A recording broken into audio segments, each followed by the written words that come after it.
If you've ever poured your entire life into someone, you know the feeling. It's not just about love, it's about investment. Decades of scraped knees, late night homework, college tuition, and down payments. You build them up brick by brick, hoping you've laid a foundation strong enough for them to build their own life upon. You give them your name, your time, and in my case, you give them your credit. My name is Wallace. I'm 68 years old, and for 40 of those years, I taught high school chemistry. I taught generations of kids about covalent bonds, stoichiometry, and the immutable laws of cause and effect. I believed in order. I believed in proof. I believed that if you followed the formula, you'd get the expected result. For 40 years, that held true in my classroom. In my own home, however, the variables were different. My son, David, was the one variable I could never quite solve for. And I've just discovered that he used my life's work, my pristine credit score, the one thing I had left that was truly mine, to secure a business loan, so massive it could swallow my retirement, my home, and my future whole. He forged my signature. He thought I was just a tired old man, a relic from a chalk and blackboard era. He forgot what I taught for a living. He forgot that a chemist, above all else, is an expert at revealing what is hidden in plain sight. He thought he got away with it. But I'm about to hand my son a final failing grade in the science of fraud. And believe me, this is a lesson he will never, ever forget. So stick around. Let me tell you how a simple piece of paper and a little bit of solvent became the catalyst for the most explosive reaction of my life. You're not going to want to miss the fallout. It started as these things so often do, with a piece of mail that didn't belong to me, yet had my name printed on it in bold, unforgiving letters. It was a thick envelope, heavy with consequence, from a bank I'd never dealt with in my life. Sterling Financial Corp. My own banking has been with the local credit union for 50 years. They still have a bowl of hard candies at the counter and tellers who remember my late wife, Martha. Sterling Financial was cold, corporate, and utterly alien. I nearly tossed it into the recycling bin, assuming it was one of those predatory junk mail offers for a reverse mortgage, the kind that preys on old men living alone. But something made me pause. The weight of it, the severity of the logo, curiosity, the old instinct of a scientist, got the better of me. I slid it open with the tarnished silver letter opener Martha gave me for my 50th birthday. Inside, the letterhead was stark. Loan payment overdue notice. My blood didn't run cold, it simply stopped. I felt a sudden hollow stillness in my chest, the kind of vacuum that exists just before a chemical implosion. Loan? I hadn't taken out a loan in 30 years, not since we paid off the mortgage on this very house. I scanned the document, my eyes skipping over the dense paragraphs of legal threats to the numbers. The numbers were the heart of it. Principal amount, $750,000. Collateral, my primary residence. Guarantor, Wallace Miller. Me. My breath hitched. $750,000. The amount was so absurd, so cosmically out of sync with my reality, that my first reaction was a short, dry laugh. It had to be a mistake. A typo. Some poor soul with a similar name was about to have a very bad day, but it wasn't me. I was about to pick up the phone to report the error, to have a sensible chuckle with some faceless clerk about the incompetence of their data entry department. But then I saw the attached document. It was a single page from the loan agreement, the signature page. And there at the bottom was my name, Wallace Miller. It was a decent forgery, I had to give it that. The loops were a little too confident, the W a bit too flamboyant, but to a stranger, it would pass. To me it was as foreign as a line of hieroglyphics. And right next to it, as the primary borrower, was the name that finally connected all the circuits and sent a jolt of pure, unadulterated dread through my system. David Miller. My son. I sank into my armchair, the one Martha always said molded perfectly to the shape of my grumpiness. The letter trembled in my hand. It couldn't be. David wouldn't. He couldn't. He was a good boy, that's what Martha had always said. He had a big heart, just a little misguided. He had big dreams, just a little trouble with the follow-through. For years I had chosen to believe her. It was easier. It was the promise I made to her in the sterile quiet of the hospital room before she passed. Look after our boy, Wally. He just needs a little more time to find his feet. But this wasn't a matter of finding his feet. This was a matter of him kicking my legs out from under me. This was grand theft identity. It was a betrayal so profound, so fundamentally shattering, that my mind couldn't initially process it. My thoughts were a frantic scramble looking for any other explanation. A misunderstanding, a frame-up. Maybe David himself was a victim in some larger scam. But the cold logic of the situation began to solidify, like a precipitating solid in a beaker. David's recent venture, the tech startup he was always so vague about, the talk of angel investors and first-round funding. I'd been so proud, thinking he'd finally found his passion. I'd offered him a little of my savings to help get started, a few $1,000s.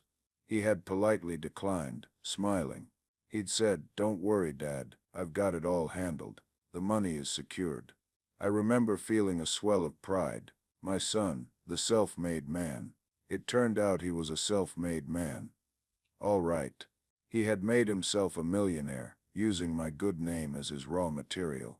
My name, which I had spent a lifetime keeping clean, solvent, and respectable. My pristine credit, the financial ghost of 40 years of diligent work and responsible living, had been the collateral. He hadn't just used me. He had consumed me. The next few days were a blur of gray anguish. I didn't sleep. I'd sit in the dark, the overdue notice a permanent fixture on the coffee table, its presence radiating a quiet menace that filled the entire house. The silence of the rooms, once a comfort, now felt like an accusation. Every creak of the floorboards sounded like a footstep of impending ruin. I felt a pressure in my chest that had nothing to do with my age, and everything to do with the crushing weight of this new reality. The bank, Sterling Financial, had put my house, Martha's house, on the line. The rose bushes she planted by the porch, the worn spot on the carpet where she always sat to do her crosswords, the faint scent of her lavender soap that still clung to the upstairs linen closet. All of it was now just an asset on a ledger, collateral for my son's ambition. I'd find myself staring at old photographs. David as a boy, a gap-toothed grin, holding up a finger painting. David at his high school graduation, looking awkward but proud in his cap and gown. Me and Martha on either side of him, beaming. Where did that boy go?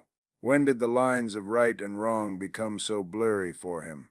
The answer, I feared, was that we had blurred them for him. Mostly Martha. Bless her soul. She was the buffer, the great defender. When he was 16 and crashed her car, she told the insurance company she'd been driving. "He's a good boy, Wally. He just panicked." A mark on his record could follow him forever. When he dropped out of college after 2 semesters, blowing his tuition money on a trip to Europe with his girlfriend, she was the one who said, "He's just finding himself. He needs to experience the world." I was the stricter one, the voice of consequence, but I was always outvoted. It was 2 against 1, my practicality against their shared dream world. I'd argue, she'd soften, and David would get a pass. After she was gone, the responsibility to be both the anchor and the sail fell to me, and I confess I often defaulted to her method.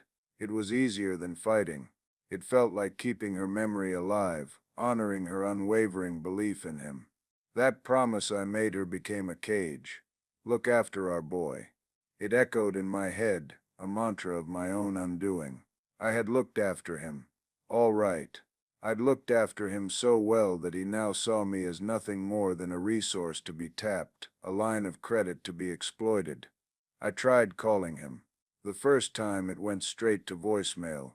"David, it's Dad. Call me. We need to talk. It's important." I tried to keep my voice level, but the tremor of betrayal was unmistakable. He didn't call back. I tried again the next day.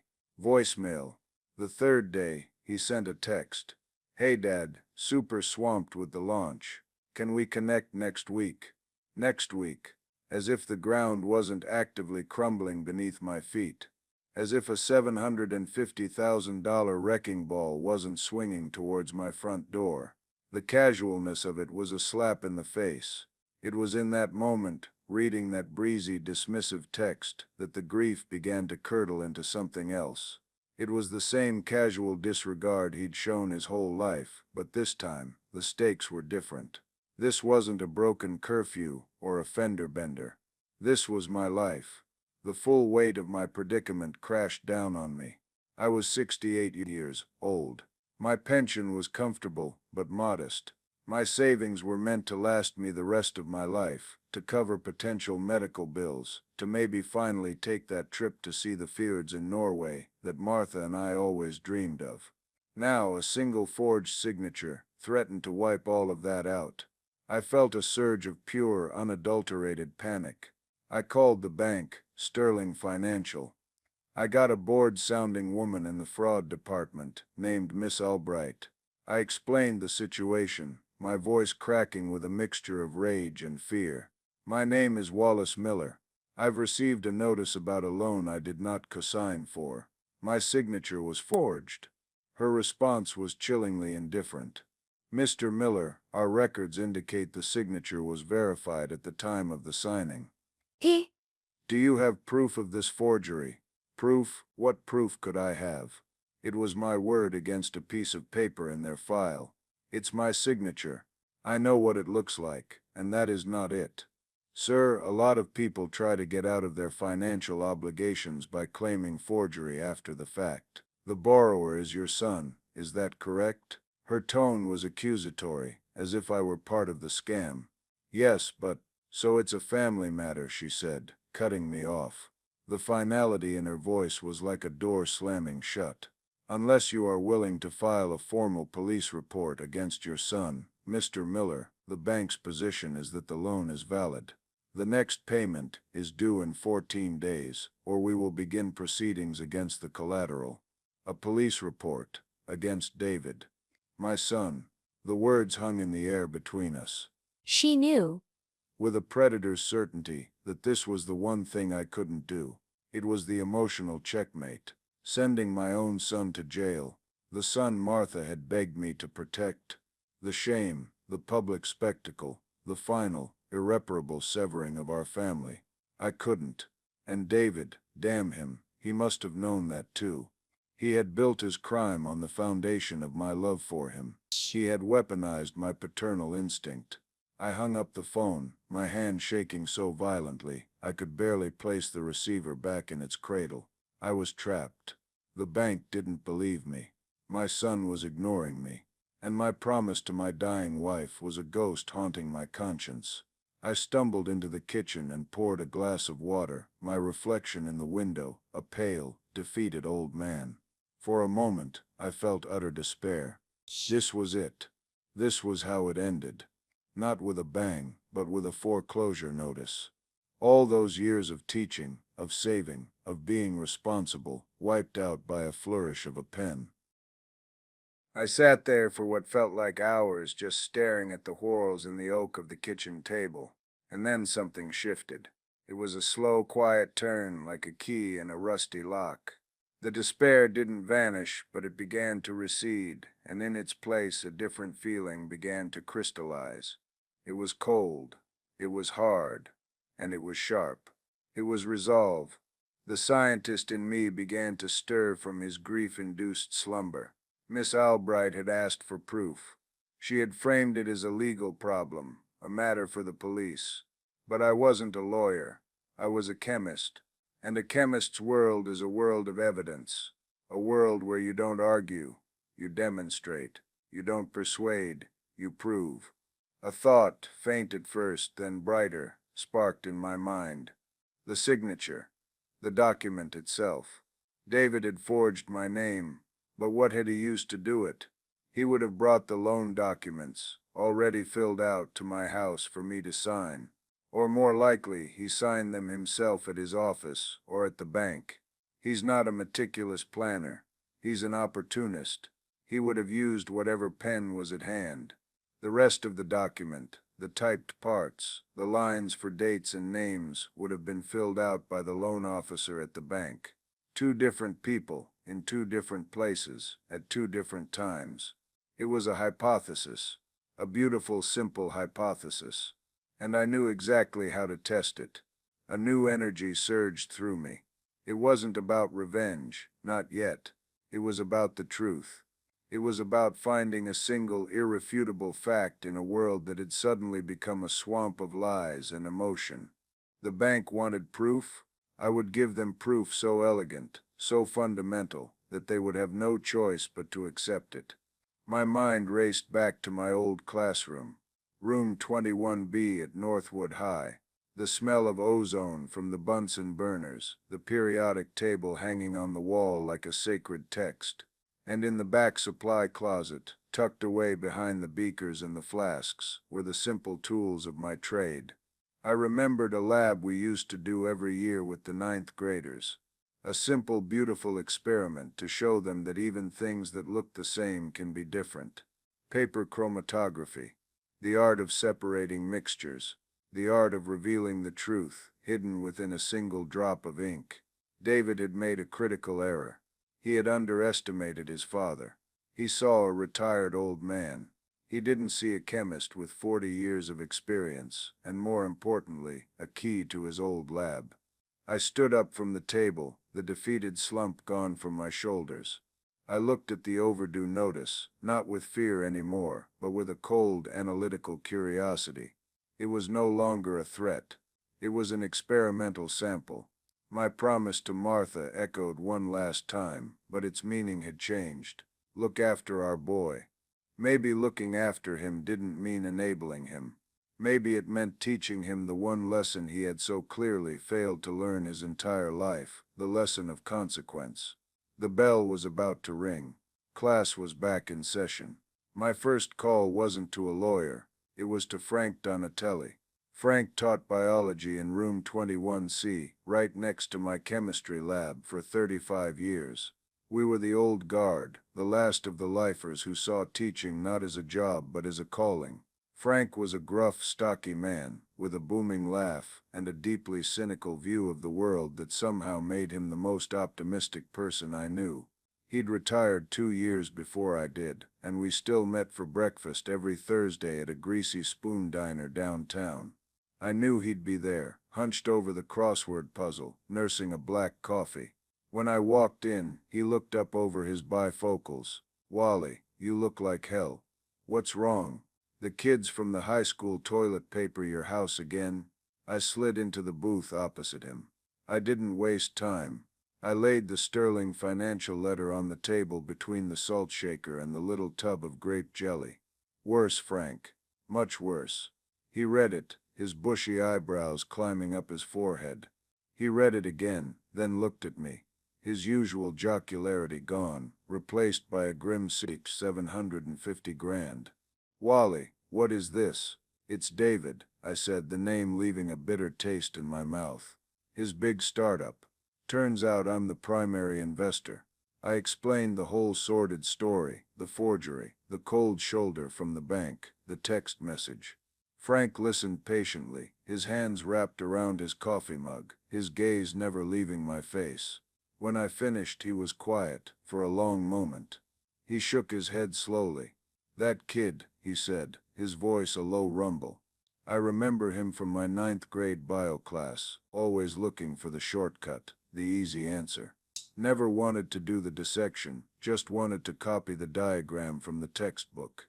He sighed, a heavy, world-weary sound. "And Martha, God rest her soul, she always had an excuse for him. You were fighting a losing battle from the start, my friend." Hearing that from someone else, that blunt, unvarnished truth, was a strange kind of relief. It was a validation of a secret I had held for decades. "The bank wants a police report, Frank. They want me to put my own son in jail." "Of course they do," he scoffed. "It's the perfect defense. They pin the whole thing on a family squabble and wash their hands of it. They keep the loan on the books, and your house is collateral. Win-win for them." He leaned forward, his voice dropping. "So what are you going to do?" This was the moment. the point of commitment. I took a deep breath. I'm not going to fight them on their terms. I'm going to fight them on mine. Frank, I need to get into the lab at the high school. He blinked. The lab? What for? You planning on brewing up some acid to throw in the loan officer's face? I almost smiled. Something a little more elegant. I have a theory. The signature on that document was forged. The rest of it was likely filled out by someone at the bank. That means 2 different pens were used. And if I can prove that, I can prove the document was tampered with. Frank's eyes lit up with a familiar spark, the spark of intellectual curiosity we had both shared for so long. Chromatography, he breathed. You're going to run a chromatogram on the ink. Exactly, I said. Simple, elegant, scientific, irrefutable. Wally, you're a mad genius, he chuckled. A genuine booming laugh this time. But there's a problem. We're retired. We can't just waltz in there. Henderson is the principal now. You remember him? Taught social studies. All about rules and liability. He runs that place like a minimum security prison. This was my subplot, the part of the plan that required an ally. I know, but you, my friend, are still the head of the retired teacher's annual scholarship fund. And that fund's records are still stored in the old filing cabinet in the biology supply room, aren't they? A slow, wolfish grin spread across Frank's face. Why, Wallace, I believe they are. And I was just thinking I needed to go in and audit the accounts for this year's award. It would be a dereliction of my duty not to. The plan was set. A few days later, on a quiet Tuesday afternoon, Frank and I walked through the front doors of Northwood High. The place smelled exactly the same, a unique cocktail of floor wax, adolescent sweat, and chalk dust. It hit me with a wave of nostalgia so potent it almost buckled my knees. Frank, dressed in a slightly too tight suit to look official, marched us straight to the principal's office. Mr. Henderson, a man who seemed to have been born with a nervous frown, was initially resistant. Frank, Wallace, it's good to see you. But the school's insurance policy is very strict about visitors in the academic wings during school hours. Frank cut him off with a wave of his hand. Relax, Jim. It's official scholarship business. I just need to access my files. Wally's here to give me a hand. My back's been acting up. We'll be in and out in an hour. Unless you want the scholarship committee to note a lack of cooperation from the administration in its annual report to the school board. That was all it took. The threat of paperwork and bureaucracy was Henderson's kryptonite. He stammered, adjusted his tie, and handed over a guest pass and a master key to the science wing. Just be careful, and sign out when you leave. Walking down that empty hallway was surreal. The ghosts of thousands of students seemed to whisper from the lockers. We reached room 21B, my room. I slid the key into the lock, and the door opened with a familiar click. Everything was different, yet the same. New smartboard on the wall, but the same acid burn scarred the black-topped lab tables. I walked to the back, to the supply closet. Frank stood guard at the door, pretending to rummage through a filing cabinet. My hands, I noticed, were perfectly steady. The chemist was in his element. I had the loan document in a manila folder. The crucial part was taking the sample. It had to be microscopic, invisible to the naked eye. I couldn't just cut a piece out of the page. I used a technique I'd taught my advanced students. I took a sterile scalpel, and under a small magnifying glass I'd brought from home, I carefully scraped a minuscule amount of ink from the center of the loop in the W of my forged signature. These were just a few particles of dried ink, a tiny pile of black dust no bigger than a pinhead. I placed it in a small labeled vial. Then I did the same for the ink used on the date line next to the signature, a line clearly written by a different hand. I put that sample in a second vial. Now for the test itself. I found what I needed easily: a few strips of chromatography paper, a beaker, and a bottle of isopropyl alcohol to use as the solvent. Back at one of the lab stations, I drew a faint pencil line about an inch from the bottom of two paper strips. I carefully placed a tiny speck of ink from the first vial onto the center of the pencil line on the first strip. I did the same with the second sample on the second strip. The setup was delicate, precise work. It felt good. It felt right. I poured a small amount of the alcohol solvent into the bottom of two separate beakers, just enough to come up below the pencil line on the paper. Then I suspended the paper strips in the beakers, the bottom edge dipped into the solvent and covered the tops. Now all I could do was wait. The science would do the rest. As the solvent wicked its way up the paper, it would carry the ink pigments with it. Different ink formulas have different chemical compositions, different molecular weights, and different levels of solubility. As they travel up the paper, the different components separate, creating a unique pattern, a chemical fingerprint. If the inks were the same, the patterns, the chromatograms, would be identical. If they were different, the patterns would be demonstrably, unequivocally different. Frank came over, his feigned search for files complete. "How's it looking, Professor?" he whispered. "The reaction is in progress," I said, my eyes glued to the beakers. "We'll have our results shortly." We stood there in the quiet of the lab, two old teachers watching a beautiful, simple truth reveal itself. We talked in hushed tones. Frank told me about his own kids, how they were trying to convince him and his wife to sell their house and move into a lifestyle-assisted community. He said it with such venom. "They don't want to assist my lifestyle, Wally. They want to inherit the house. They see us as assets to be managed, not parents to be loved." The parallel was not lost on me. We were from a generation that built things. Our children, it seemed, were from a generation that leveraged them. It wasn't about malice, not really. It was a difference in worldview. We saw a home, they saw real estate. I saw my good name. David saw a line of credit. Frank's story solidified my resolve. This wasn't just about me and David anymore. It was a stand against being rendered obsolete, against being quietly erased by the people you gave everything to create. After about 20 minutes it was done. The solvent front had reached the top of the paper. I carefully removed the two strips and laid them on a clean paper towel to dry. The result was breathtaking. It was more perfect than I could have hoped for. The ink from the dateline had separated into a simple single band of dark blue pigment.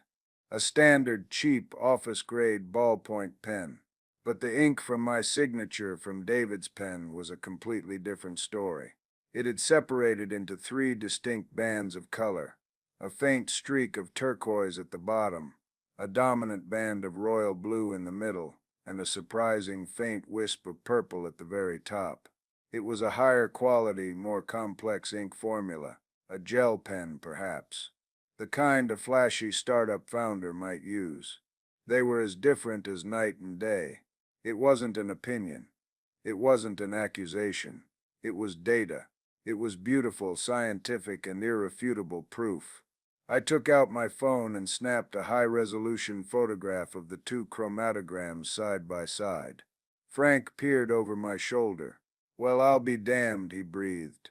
"You got him. You well and truly got him." A cold, clean wave of vindication washed over me. The grief and fear were finally burned away by the clean fire of certainty. I had my proof. I wasn't a helpless old man anymore. I was a chemist with an incontrovertible piece of evidence. The power dynamic had just shifted, and David didn't even know it yet. It wasn't about revenge, I told myself again. But as I looked at the photograph on my phone, at the elegant, colorful proof of my son's deceit, a small, hard part of me knew that wasn't entirely true anymore. It was about the truth, yes. But the satisfaction, the dawning, delicious anticipation of what came next, that was starting to feel a lot like revenge. The next phase of my plan required a complete absence of emotion. It required the cold precision of a titrating burette, adding one drop at a time until the solution changes color. There would be no angry phone calls, no dramatic confrontations. My first move had to be silent, anonymous, and surgically precise. It had to create a problem not for my son, but for the other party in this fraudulent transaction, the bank. Sterling Financial had dismissed me as a hysterical old man. I was about to give them a reason to take me very, very seriously. I went to the public library. I never used my home computer for this. I was acting as a ghost, a whisper in the system. I created a new untraceable email address using a Proton mail service, something my more tech-savvy students had taught me about. The address was simple, anonymous, lab.results.2.1b@proton.me. From this account I drafted a single simple email. The recipient was Mr. Arthur Henderson, the loan officer whose name was printed on the original documents I received. Finding his direct email address took a bit of creative Googling, but corporate directories are surprisingly leaky. The subject line was just 2 words, loan #7433B91. The body of the email was even more sparse. It contained no text, no threats, no explanations. It contained only one thing, the high-resolution photograph I had taken in the lab. The 2 chromatograms side by side, in all their damning, colorful glory. I pressed send. The drop was in the beaker. Now I just had to watch for the color to change. I imagined the scene in Mr. Henderson's office, a busy man, probably sipping his morning coffee, clicking through 100 emails. He sees my subject line, assumes it's from a client, and opens it. He sees the image. At first he'd be confused. What is this, some kind of modern art? But Henderson wasn't a fool. He was a loan officer who had just approved a $750,000 loan. The loan number in the subject line would have his full attention. He would look closer. He would see the labels I had faintly penciled onto the photograph: ink sample A, signature line, and ink sample B, date line. He might not understand the science of chromatography, but he would understand the implication instantly: difference, discrepancy, evidence. A seed of panic would be planted. A loan this large, backed by a single guarantor, is a risk. A whiff of fraud connected to that loan is a career-threatening fire. He wouldn't call me. He wouldn't call David. His first call would be to his own internal fraud department and the bank's legal team. He would move to protect himself and the bank, and in doing so, he would become my unwitting agent. I was right. The silence for the next 48 hours was the most satisfying sound I had ever heard. I knew the bank was in a quiet, frantic scramble. They would be pulling the original loan document from their files. They would be examining it under magnification. They would be holding meetings in glass-walled conference rooms. My anonymous email had transformed their comfortable legal position into a swamp of liability. They could no longer claim ignorance. They had been presented with credible, albeit mysterious, evidence of document tampering. To ignore it now would be negligence. The first sign that the solution was changing color came on Thursday morning. It was the day of my breakfast with Frank. My phone rang. It was David. For the first time in over a week, he was calling me. I let it ring twice, then answered, my voice deliberately calm and slightly weary. "Hello, David. Dad. Hey. I was just calling to check in. How are you doing?" His voice was a little too high, a little too Forced nonchalance was a blaring alarm. "I'm all right, son. Just puttering around the house." Good to hear." A pause. I could almost hear the gears grinding in his head. "Hey, a funny thing happened. I got a call from the bank, Sterling Financial. Some guy from their risk assessment department." I said nothing. I just waited. The silence stretched, and I knew it was making him sweat. "Yeah, he was asking some weird questions," David continued, his voice tight. "About the loan application. You know, just standard procedure, dotting the I's and crossing the T's, I guess. He didn't happen to call you, did he?" This was the moment. The first test. I had to be the befuddled, slightly out-of-touch old man. "Sterling Financial? Is that the bank for your business?" "No, son. Nobody's called me. Why would they?" No reason. No reason at all, he said far too quickly. Like I said, just procedural stuff. They're a pain, these big banks. All red tape. Anyway, listen, I gotta jump on a conference call. The launch is going great, by the way. We're getting some amazing traction. I'll tell you all about it soon. Love you, Dad. He hung up before I could reply. I sat there, a slow smile spreading across my face. The pressure was being applied, but it wasn't coming from me. It was coming from his own partners in the transaction. He was trapped between his lie and his lender. Frank slid into the booth and saw the look on my face. "Let me guess," he said. "The prodigal son called?" "Panicked," I confirmed, taking a sip of my coffee. "The bank is sniffing around. He's trying to figure out what I know. And you played the part of the dear old doddering dad, I assume?" "To perfection," I said. "He has no idea the call is coming from inside the house." The panic escalated over the next week. David called 3 more times, each call more transparently anxious than the last. He offered to come over and mow the lawn. He offered to take me out to a fancy dinner. He was trying to get in front of me, to read my expression, to see if I was the source of his new troubles. I politely declined each time, citing a busy schedule, meetings with my retirement club. I told him a little inside joke for myself. In reality, I was busy doing more research.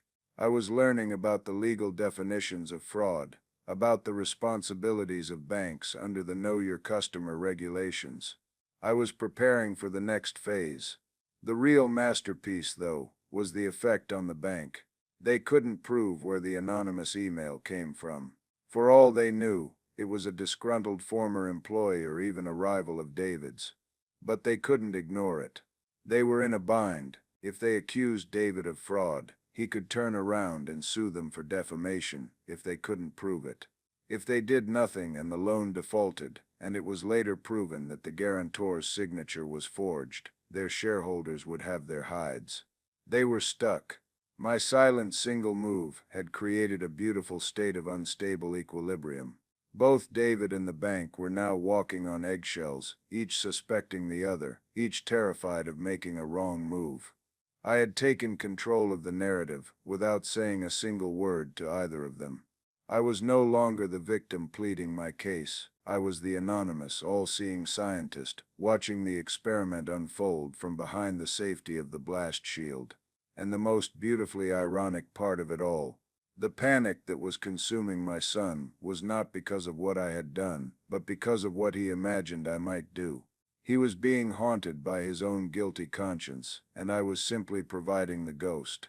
The fallout from my anonymous email was a beautiful thing to watch. It was like dropping a catalyst into a seemingly stable solution. Nothing appears to happen at first, but underneath the surface, a furious invisible reaction is tearing the old bonds apart.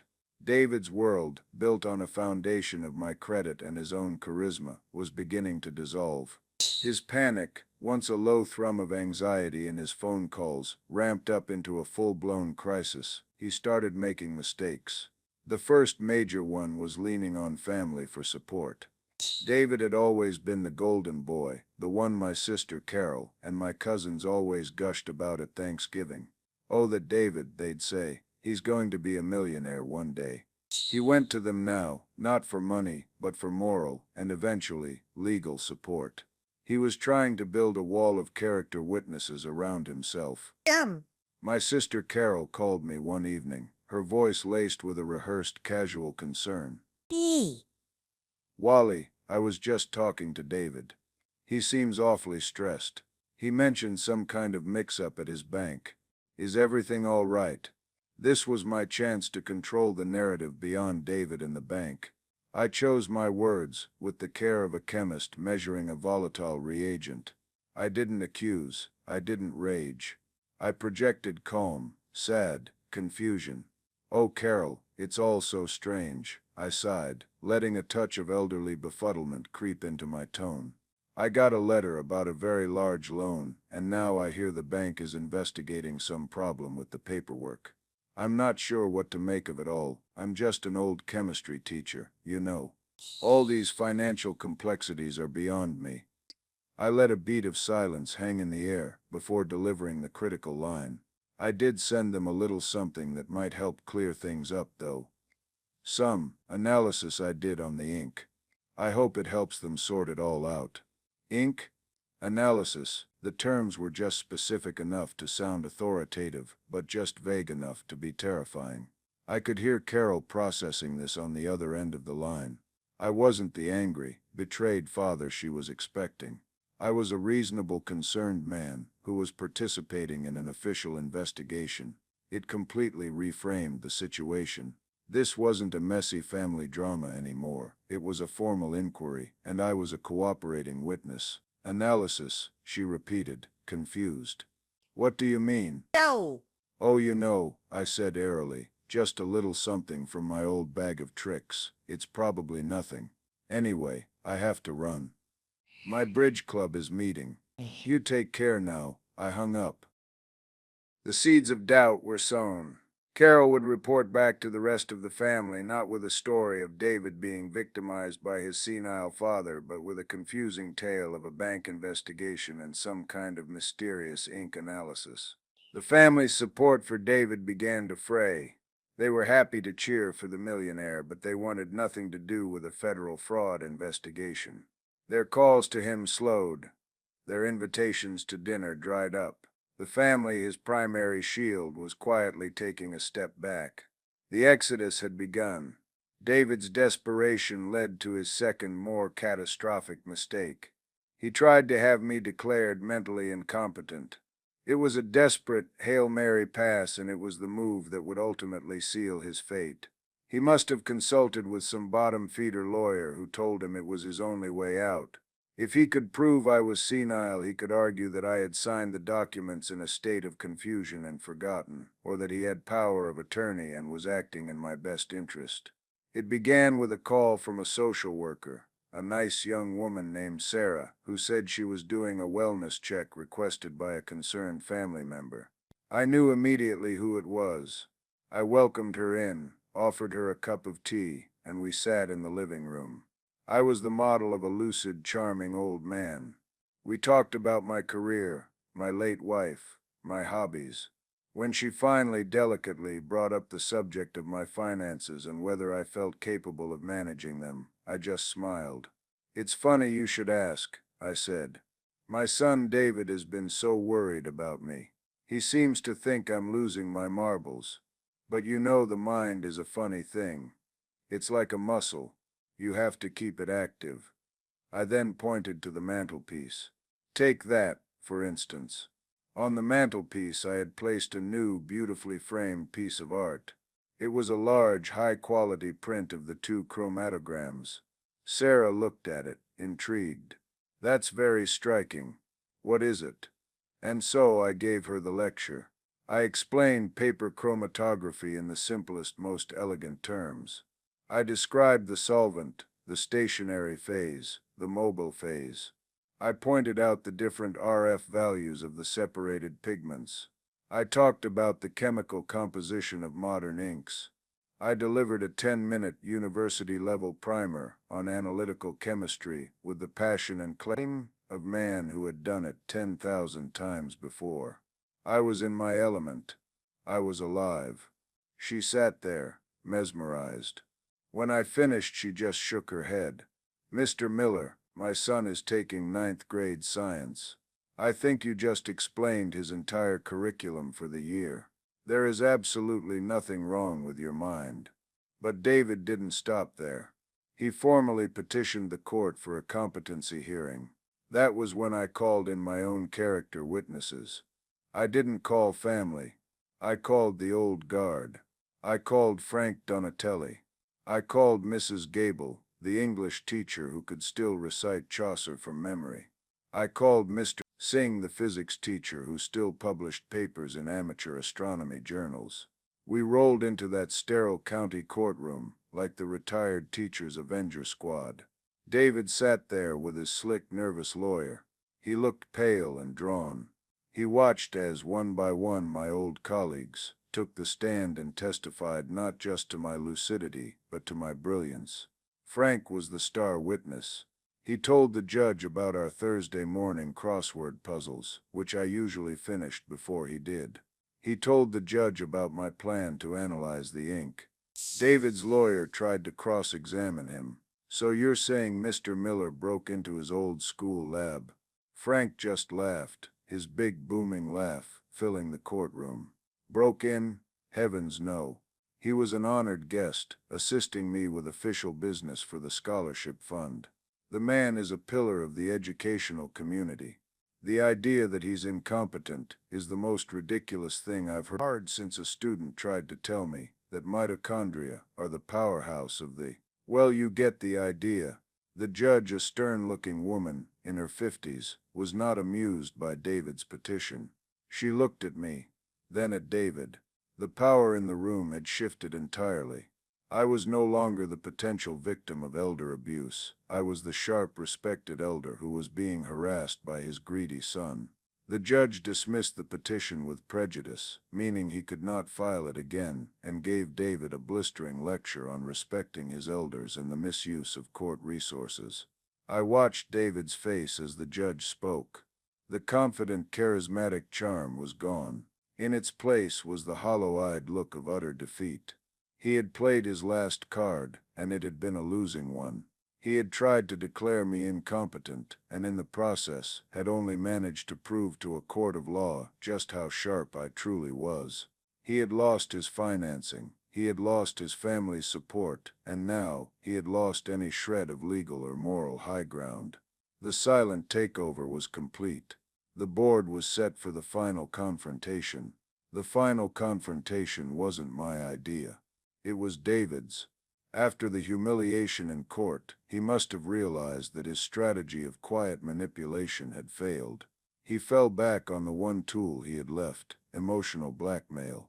He demanded a family meeting. He wanted to confront me on home turf, at my house, hoping the familiar setting and the weight of family history would make me back down. He was trying to change the venue from a courtroom, where he had lost, to the living room, where he had always won.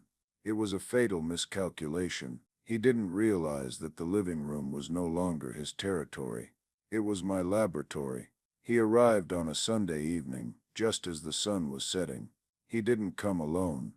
He brought my sister Carol as his reluctant backup. She looked deeply uncomfortable, her eyes darting around the room, avoiding my gaze. David, on the other hand, walked in with a forced, aggressive swagger. He was attempting to project strength, but the tremor in his hands betrayed his fear. I had prepared the room. The lights were low, creating a serious, almost theatrical atmosphere.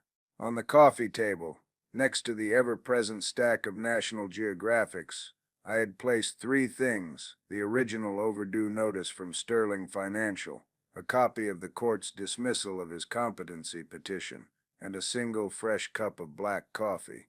And on the mantelpiece, illuminated by a single picture light I'd installed that afternoon, was the framed chromatogram. It was the centerpiece of the room, the silent, unimpeachable witness. "Dad," David began, his voice tight with feigned indignation, "we need to end this. This whole thing has gotten completely out of hand." I just looked at him and gestured to the armchair opposite mine. "Sit down, David. Carol, you too." Carol sat tentatively on the edge of the sofa, looking like she wanted to be anywhere else on earth. David remained standing, trying to maintain a position of physical dominance. "I'm not going to sit down," he said. "Not until you call off this crusade.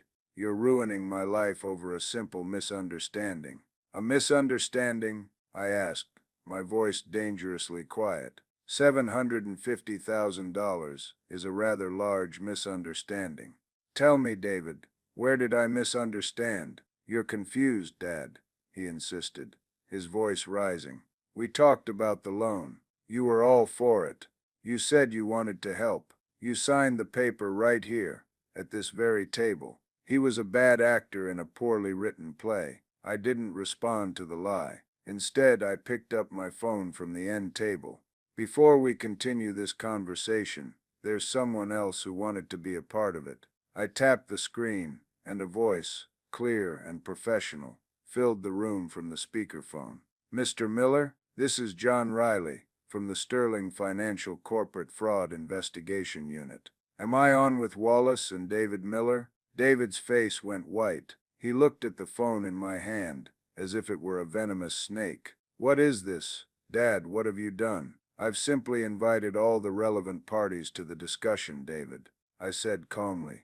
Mr. Riley, thank you for joining us. My son was just explaining how I signed the loan document. Perhaps you'd be interested in his version of events. The silence in the room was thick and heavy. John Riley, the fraud investigator, spoke again. David Miller, we have the report from a forensic document examiner. The examiner confirms that the ink used for the signature of the guarantor, Wallace Miller, is chemically inconsistent with the ink used on the rest of the document, which was signed and dated by our loan officer. Can you explain that discrepancy? David stammered, his eyes wide with panic. I don't know. Maybe he used a different pen. Maybe Dad used his own pen. I don't remember. This was my moment, the culmination of 40 years of teaching. I stood up, walked over to the mantelpiece, and took down the framed chromatogram. I held it in front of him. This, David, I began, my voice clear and steady, the voice I used to explain the periodic table to a class of restless teenagers, is called a paper chromatogram. It's a technique for separating mixtures, in this case, the ink from two pens. I pointed to the simple blue streak. This is the ink from the bank's pen, a simple, cheap, single-pigment formula. And this, I pointed to the beautiful, complex separation of colors, is the ink from your pen. The pen you used to forge my name. You see the turquoise, the purple? This is the chemical fingerprint of your lie. It's not an opinion. It's not a misunderstanding. It is a scientific fact. You can't argue with it. You can't bully it. You can't bully it. You can't manipulate it. It simply is. I placed the frame on the coffee table in front of him. He stared at it, his bravado completely shattered. He looked small, lost, a boy who had been caught cheating on his final exam. My sister Carol let out a small, choked sob.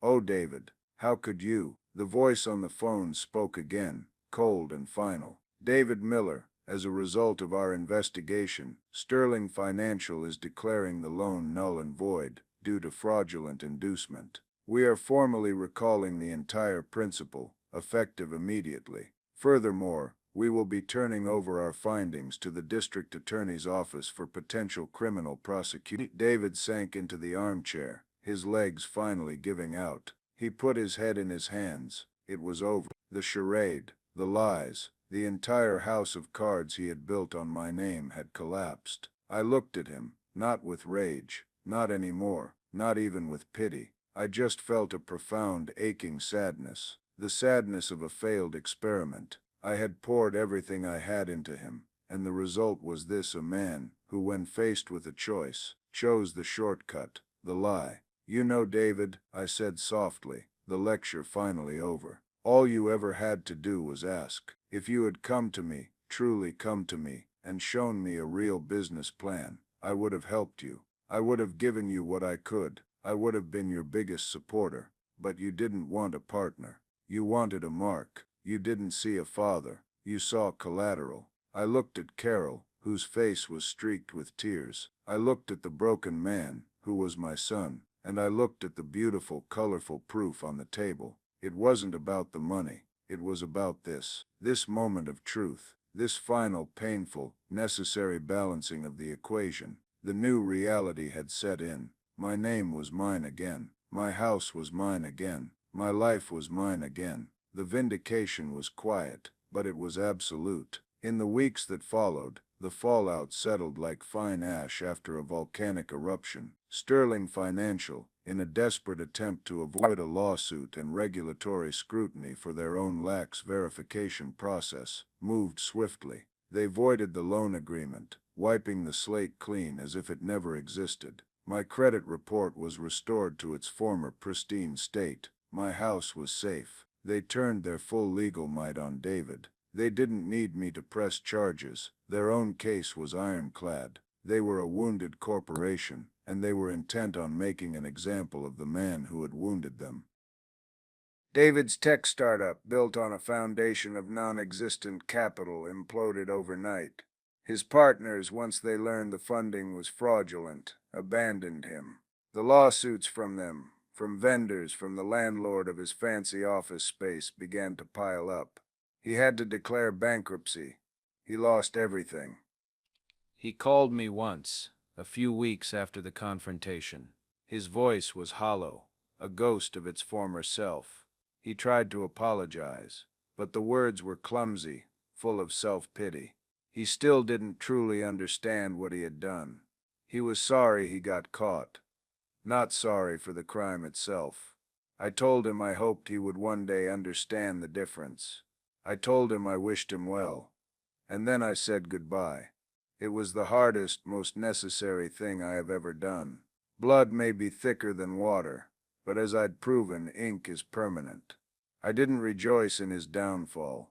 There's no joy in watching your own child's life burn to the ground, even if he lit the match himself. It was a bittersweet victory. I had won back my financial security, my peace of mind. But I had lost my son.